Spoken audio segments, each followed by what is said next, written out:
هاي، أنا ميرنا والنهاردة اليوم التاني من 30 يوم قررت أكتب يومياتي معاكم. النهاردة حبيت أن أفكر نفسي وأفكركم أن في حاجات كتيرة جدا بره دايرة تحكمنا، وإحنا أحيانا كتير بنضغط نفسنا في أن الحاجات دي بره إرادتنا، فإحنا بنبقى بنضغط نفسنا جدا في التفكير فيها.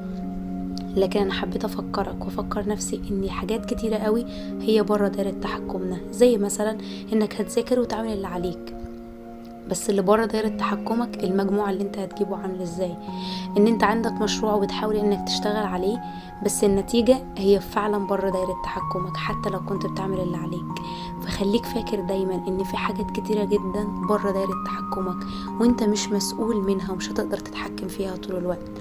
فخليك دايما فاهم ان مش كل حاجة هتقدر تتحكم فيها وتمشيها بالطريقة اللي انت شايفها، لان هي اصلا بره دايرة الحتة اللي انت تتحكم فيها. فخليك فاكر